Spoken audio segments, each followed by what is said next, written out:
Os pescadores e mariscadoras da Mariña recibiron esta semana 21.000 euros de axuda da Deputación, que deste xeito segue a prestar apoio ás confrarías e por ende ao sector pesqueiro lucense. Este é hoxe o noso punto de partida do percorrido informativo pola provincia que nos achega a vostedes cada semana.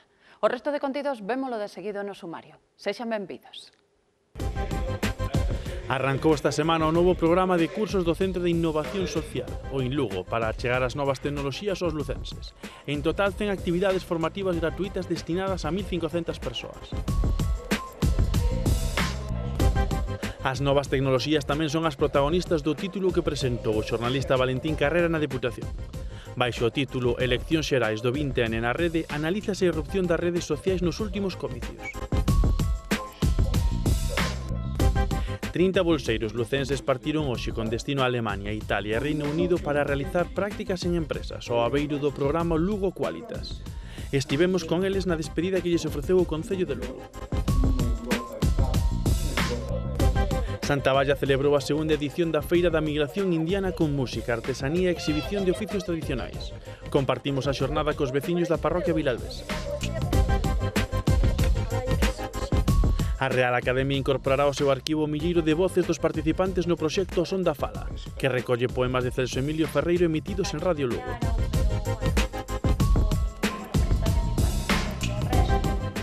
A Deputación renovou as axudas a todas as confrarías de pescadores e a Asociación de Mariscadoras da Mariña. Esta é unha aposta polo sector nun momento de crise no que o organismo provincial debe priorizar o destino dos seus fondos. En total, 21.000 euros que contribuirán a dinamizar a actividade mariñeira e a supervivencia das confrarías máis pequenas.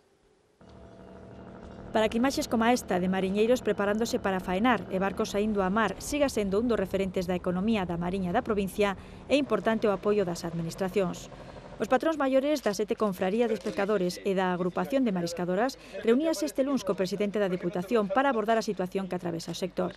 Neste caso, o organismo provincial ven de renovar a axuda de 3.000 euros a cada unha delas, en total 21.000. Un sector fundamental para a nosa provincia e é fundamental non solamente desde o punto de vista empresarial, sino tamén de todo o que está relacionado con esta actividade, como é a actividade hostelera, a actividade turística, todo o que move e dinamiza a Mariña é, en gran parte, o sector pesqueiro e a actividade industrial de Alcoa. Por iso, desde o organismo provincial priorízase este sector a hora de optimizar os recursos e que as mesmas axudas para todas as confrarías, algo que non sucedía hai uns anos. Solo viña destinado a 4 cofradías que éramos as que tiñamos marisqueo a pé. Entonces mandábamos, tiñamos que destinala a semilla. Pero as prioridades son outras, sobre todo para a supervivencia das confrarías máis pequenas como a de Foz, que este ano recibe por primeira vez a axuda e que están a atravesar por momentos moi complicados. Os barcos van a menos, vanse a puertos grandes, Burela, Celeiro, aquí en Celeiro. E claro, as confrarías pequenas van quedando sin barcos, sin lanchas da frota artesanal, baixan xa os cupos, todo é baixar e quitar dun lado e quitar do outro. Se non vendemos tampouco non hai ganancias. Entonces son cofradías que se non temos axudas, pois tampouco non poderíamos salir moito adelante. E logo estas axudas da Diputación que nos veñen de maravilla. Sin elas, pois é difícil, sin todas estas axudas é difícil salir. Para as máis grandes, como Celeiro ou Burela, as axudas teñen un claro destino.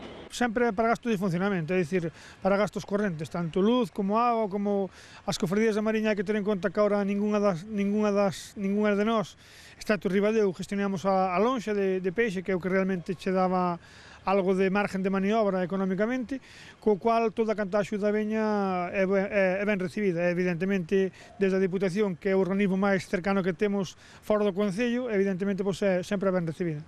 A Deputación tamén destinou 30.000 euros á promoción dos produtos do mar, como a Festa do Percebe de Celeiro ou do Berberecho de Foz. Outro sector fundamental para a economía da provincia, o gandeiro, ten nas feiras e certames que se celebran ao longo do ano un apoio decisivo para a súa promoción. A de Pedrafita leva 24 anos xuntando o máis selecto da raza rubia galega e asturiana. Tendo en conta a afluencia de xente e gando, este ano 200 reses, o Concello pensa organizar outra feira de gando na primavera. A súa morfoloxía e a combinación xenética convertérona na raíña do certamen de gando vacún de Pedrafita. Preñada de 8 meses acadou o precio máis alto na poxa de 5 xovencas do rebaño de élite que a Cruga, cría na granxa Gaioso Castro. A novela foi adquirida por unha gandeiría de Pedrafita. É bastante aplomada, agora a edad xa son 31 meses, é unha vaca feita, está para parir, entón, bueno, todo influye un pouco, e a parte é a máis bonita de todas. Isto se convirte en rentabilidade pos gandeiros, que ao final son os gandeiros que adquieren as novillas a un precio asequible, entonces o beneficio redondea aos gandeiros. A 24ª edición da feira concorriu o máis selecto da rubia galega e asturiana. Isto ten unha gran importancia para a economía da zona. Hoy se gasta diñeiro por parte do Ayuntamiento, pero ese diñeiro é revertido no pueblo e a máis é o objetivo que buscamos, porque nos vamos a intentar ir a unha subasta sempre a un ganado de vida, porque o ganado de carne pois xa se vai por outros camiños, que é normal, pero nos vamos a intentar potenciar esta feira como feira de ganado de vida, e entón, incluso pensando en facer outra na primavera tamén, dado que o éxito pois bueno, nos desborda. No certame repartíronse 3.000 euros en premio. O do mellor lote foi para este gandeiro do Corgo. Son rubia gallega, xa veñen de genética, hai vacas con 20 e tantos anos de genética ou máis xa, entón sempre se vai criando do máis vello, para seguir a genética do máis vello. E xunto ás vacas, a feira de Pedrafita acudiron os touros máis cualificados para dar continuidade á raza. Como atopar traballo na rede ou operar cos bancos por internet son só dúas das numerosas posibilidades que nos brindan as novas tecnoloxías, e para que os lucenses saiban como aproveitalas, o Centro de Innovación Social dependente da Fundación TIC impartirá ata finais de ano 100 cursos gratuitos para os que está aberto o prazo de inscrición. O programa arrancou con 4 actividades formativas en Lugo e Fonsagrada. Nos estivemos nun deles. Para algún dos participantes neste curso, como é o caso de Nair, este é o seu primeiro contacto co mundo de internet. Para min, a verdade que é unha nova tecnología, porque eu isto non o conocía antes. O sea, que non tuve unha oportunidade tampouco, porque teño 3 fillos e traballei moito, entonces, pois agora que teño un poquinho de tempo, pois dedico un pouco máis a formarme neste campo, que non o conocía moi ben. Yo sé que hai muchísima gente que aún non sabe lo que es internet, o sea, lo sé. Y generalmente suele ser gente mayor. Sumerxelos un pouco nas novas tecnoloxías, que comecen a utilizalas, que aprendan con elas, comezar con a alfabetización digital que é moi necesaria nesta provincia. É precisamente un dos obxectivos dos cursos do INLUGO. Neste, titulado Enciclopedia Mundial Busca na Rede, comézase polo máis básico. O sea, tú entras aquí, en esta página, mylgoogle.com, pones este nombre. E para dar estes primeiros pasos é necesario que sexan grupos pequenos. Es bueno que sean reducidos, sobre todo para cuando la gente tiene nivel, no hay problema ninguno, porque explicas, tienes aquí el proyector, tienes ahí la pantalla, vas explicando la pantalla y tal. Pero si la gente no tiene nivel, tienes que explicar, hacer explicación personalizada. Cada un dos participantes ten os seus propios obxectivos. Para non meterme en los virus y cosas así, cosas de internet, porque es que lo tengo en casa también y estoy metida en el Facebook todos los días. Mandar correos y ir a Facebook. O programa cofinanciado polo Plan Avanza do Ministerio de Industria inclúe un centenar de actividades, e todas de balde. Son cursos moi atractivos, cursos que abranguen desde a iniciación, pasando por cursos un pouquiño máis avanzados, en función dos diferentes perfis, porque non é o mesmo impartir cursos para maiores que para xente adolescente. Por eso se busca tanto a iniciación no ámbito tecnolóxico como unha maior especialización en función dos perfis dos usuarios. Que haxa así máis e que señan gratis sobre todo, porque tal como están as cousas, está moi ben que señan gratis. As inscricións para as actividades estarán abertas ata esgotarse as prazas. Todos os interesados poden facelo anotándose no número de teléfono que ven nas súas pantallas, accedendo á páxina web da Diputación ou ben nas instalacións do propio INLUGO. A alfabetización digital é fundamental porque as redes sociais viñeron para quedarse. Así o afirmou o xornalista Valentín Carrera durante o acto de presentación do seu novo libro, As eleccións xerais do 20N na rede.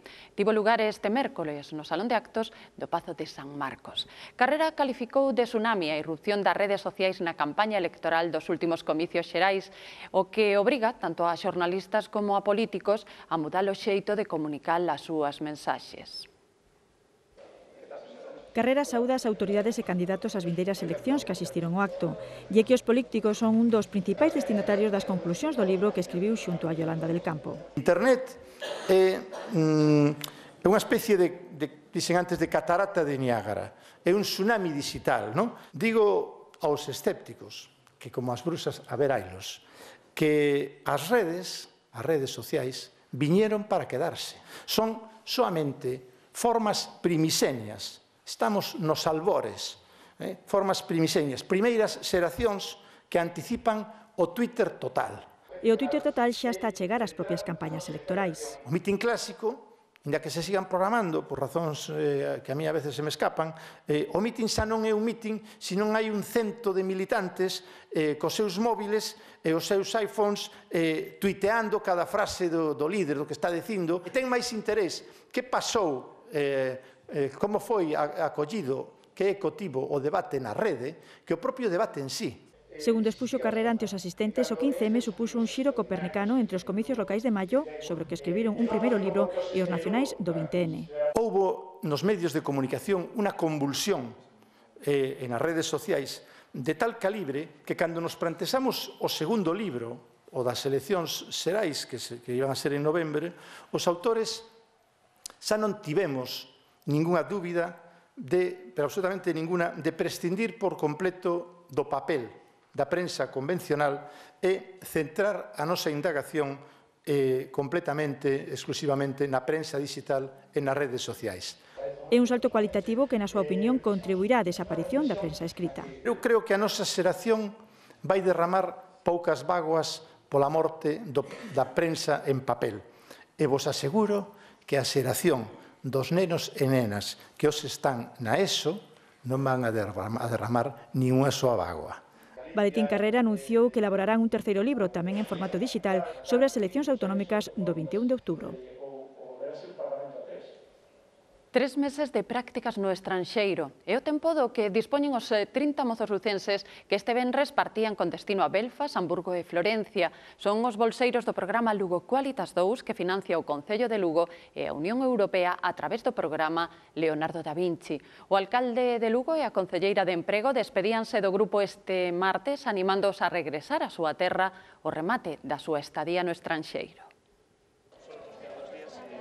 Diego e Raquel xa teñen as maletas preparadas para partir cara a Belfast e Florencia, dous dos destinos das bolsas Lugo Qualitas. Vamos facer primeiro un curso de perfeccionamento inglés durante 2 semanas e despois, durante 9 semanas, prácticas nunha empresa dali. O día de mañá poder ir a outro país ou se estou en España ter máis posibilidades de traballar en algo mellor. Estoy super ilusionada porque quiero trabajar, quiero sobre todo adquirir experiencia. Na despedida organizada polo Concello de Lugo recibiron os parabéns do alcalde e a concelleira de Emprego. Sois unha juventud digna, una juventud preparada, una juventud ilusionada. Es la mejor tarjeta de presentación que podemos mandar a Europa. E nada, vou coa expectativa de ir a Florencia, a Italia, porque é unha cidade esa contradición moita musical da Camerata Bardi na época renacentista. Yo hice turismo, estoy haciendo ahora antropología, terminando, y realmente me parece una oportunidad, pues además de aprender italiano, ¿no? Que veo que es un idioma fácil en aprender en 3 meses. No grupo atopamos bolseiros que, ademais da experiencia profesional, valoran a persoal. Conocer otro país, otra ciudad, otro idioma, nueva gente. A poucos días de emprender a viaxe, o rostro dos mozos non deixa dúbidas do ánimo co que afrontan a nova etapa. O Son da Nosa Fala é un proxecto cultural que xurdiu da man dos xornalistas lucenses Paco Nieto e Tania Lombao para conmemorar o centenario do nacemento do escritor Celso Emilio Ferreiro. A idea é acadar máis de 1000 voces de homes e mulleres de todo o mundo recitando o autor de Longa Noite de Pedra. O obxectivo está a piques de cumprirse, xa que o número de poemas gravados e emitidos ata o de agora por Radio Lugo supera os 900. A Real Academia Galega será encargada da garda e custodia deste arquivo sonoro. Lingua proletaria do meu pobo. Eu falo porque sí, porque me gusta. Dende estes estudos nos que surdiu a idea, emítense diariamente os poemas recitados por todas as persoas que deciden por voz a Celso Emilio Ferreiro. El comentoume unha idea que tiña na súa cabeza de traer un pouco a poesía á radio, que parecía que estaba un pouco máis esquecido. A mí hai unha cousa persoal que me gustou moitísimo, que foi eses contactos que fixemos, digamos, polo país adiante, non? Xa non só en Lugo, e a resposta que tivemos. A ver como xente do Xapón, de Xapón, de Estados Unidos, de Canadá, Alemania, italianos, Latinoamérica. franceses. O arquivo de voces pasará a mans da Real Academia Galega. Non só a Academia teña libros ou teña documentos, sino que teña, en este caso, documentos de son. Penso que é a primeira vez que a Real Academia Galega vai ter un arquivo deste tipo. O presidente da Real Academia Galega e o fillo do escritor asinaron coa Deputación de Lugo o convenio que fará posible unha iniciativa sen precedentes. Nos terémola como ourompano, como quen ten unha xoia prezada, como quen ten un documento único e irrepetível, e trataremos de poñer este material a disposición de todas as persoas que queiran a súa vez reproducilo. Cando a poesía chega ao pobo, as ideas que leva esa poesía chegan á xente e, ademais, entérase e comprende e pode inclusive aprender a que lle guste. Ata o remate deste ano, os estudos de Radio Lugo seguirán grabando as voces que lembran o autor celanovés. Tampouco, prestas a mesma atención.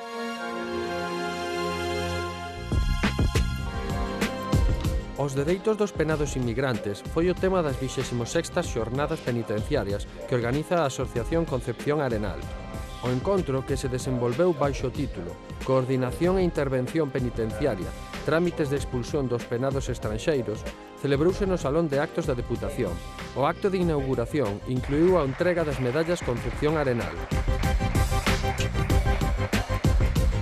O campo da feira de Becerreá acollerá este sábado unha mallega tradicional. É dicir, unha malla de centeo para teitar as casas e hórreos da zona. Haberá mallada a máquina, limpado de gran e escolmado, entre outras actividades. Ademais, os vellos teitadores ensinarán a técnica do seu oficio aos presentes. Recoméndase levar roupa de fío para que non prendan as arganas do pan. A actividade abrirá ao público ás 11 e durará todo o día. Muimenta contará a partir do domingo cun museo pedagóxico. A inauguración celebrarase a partir das 5 da tarde no campo da igrexa desta localidade do concello de Cospeito. O obxectivo desta iniciativa é que as novas xeracións saiban como se educaban os seus maiores nas escolas unitarias da época de Alfonso XIII, a Segunda República e a primeira época da dictadura franquista. Durante o acto, varios persoeiros recitarán 5 poemas de escritores da zona.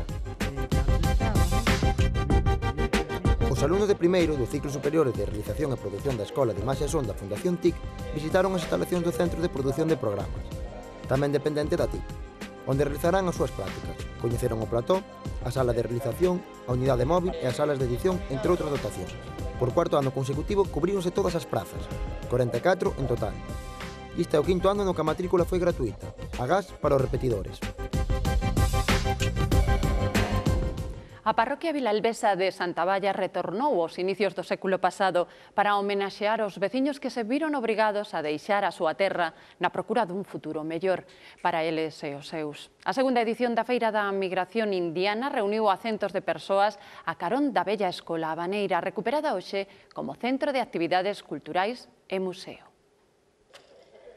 A Xuntanza de Santa Valla acudiron as mulleres de San Bartolomeu da Insua. A asociación naceu hai 5 anos para recuperar labores tradicionais como o cultivo e fiado do liño. Juntámonos cada unha aportando o que sabe, o que recorda, pois recuperamos todo este proceso desde o inicio, desde sementalo hasta poder traballar co fío nos telares. Que a min enriqueceume personalmente coñecer todas estas cousas e creo que non se deberían perder e coñecerse. Ao mellor non se volve a eses tempos, pero polo menos coñecelo. Cando elas, veciñas doutras parroquias chariegas, afanábanse cos encaixes e a cestería. Artesáns da madeira, da pele e da pedra tamén amosaron o seu traballo aos visitantes, con demostracións en vivo como do canteiro Ramón Villares.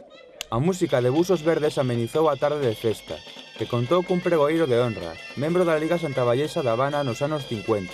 Nosotros íbamos con ese espíritu de sacrificio y de juntar y de hacer y mandar algo para apoyar a la familia. Y como nos veían que prosperábamos, decían ellos que era el clan gallego. Máis que nada é facer un homenaje á xente que configurou a Liga Santavallesa. máis que facer unha festa, eso, facerlles unha homenaje, porque a verdad que eles traballaron moito para que os nosos nenos, ou sea, nosotros, fóramos algo na vida. Os produtos con denominación de orixe non faltaron á cita, que o ano vindeiro tentará xuntar de novo os veciños de Santa Valla a carón da bella escola baneira. O bo tempo da fin de semana acompañou tamén os camiñantes que participaron no primeiro encontro sendeirista e cultural Lucus a Pé. Foi organizado pola Sociedade Micolóxica Lucus e superou as previsións máis optimistas. En total, 600 persoas fixeron o percorrido que os levou polo mellor de Lugo, amosándoles o seu patrimonio histórico-artístico e medioambiental. A Praza Maior foi o punto de encontro dos senderistas. De alí o grupo partiu cara a muralla con escolta romana dende a catedral. Tras percorrer o adarve milenario, a ruta levounos dende o casco histórico ao cinturón verde da cidade. Primeiro polo río Rato, para continuar polo Paseo do Miño, con visita ao balneario e as termas romanas. Eu creo que percorremos un pouco os dous círculos da cidade de Lugo, o círculo artístico, o histórico da pedra e logo o círculo verde da natureza. A iniciativa da Sociedade Micolóxica Lucus sumáronse 16 colectivos doutras provincias. Tiñamos un grupiño da Asociación Andoa de Cambre, de Micoloxía. Conocía Lugo, pero non esta zona que caminamos. Vamos moi contentos para Asturias. Moi bien organizada, yo creo que perfecto todo. Nos, desde fai nos anos, intervimos en moitas das rutas que se organizan, en Navia de Asturias, en Foz, en Baralla, etc. Nos parecía que Lugo tiña unha contorna moi interesante tamén para ofrecer. O remate do camiño na Ribeira do Miño, os participantes compartiron xantar á sombra das árbores. E xa deixámolos coas imaxes da exposición que recolle a historia das dúas primeiras legislaturas do Parlamento de Galicia e no que se amosa a súa evolución desde os primeiros pasos. Unha mostra itinerante que neste mes de setembro recalou en Lugo, no Pazo de San Marcos. Grazas por nos acompañar.